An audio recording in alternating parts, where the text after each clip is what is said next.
ચાલો મિત્રો, શુભ સવાર ને મા બાપનું ઘર વૃદ્ધાશ્રમ. આજે સુરતમાં વરસાદ ઘણો બધો પડ્યો અને રાત્રે ઘણા રૂમોમાં આપણે બા દાદાઓ હેરાન થોડાક થયા છે. ગાડલાઓ પલ્યા અને થોડી ઘણી નુકસાની ગાડલાઓ પલ્લી ગયા છે. પવનના આપણે કબાટ 2-3 પડ્યા હતા તો 3 કબાટના કાચ ફૂટી ગયા છે. રસોડાની થોડીક વ્યવસ્થાના અભાવના કારણે આપણે થોડું કરિયાણું જે રસોડામાં પડ્યું હતું એ બધું કરિયાણું પણ પલ્યું છે. એટલે આજે રસોડું ટ્રાન્સફર કર્યું છે. થોડુંક આપણે જ્યાં હતું ત્યાંથી ટ્રાન્સફર કરી નાખ્યું છે. નવું આપણે અહીંયા બાંધકામને બધું ચાલી રહ્યું છે અને વ્યવસ્થાનો થોડોક અભાવ હતો એટલે આ બધું થયું છે.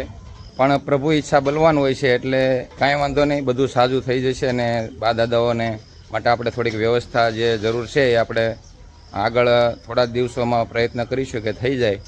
એટલે જો આ વિડીયો ગમ્યો હોય તો લાઇક, શેર અને આપણે આ વિડીયો શેર કરી બધા મિત્રો સુધી પહોંચાડજો. અને નવા ચેનલમાં જોઈ રહ્યા હોય તો અમારી ચેનલને ફોલો કરી અને આ સેવાના કામમાં મદદ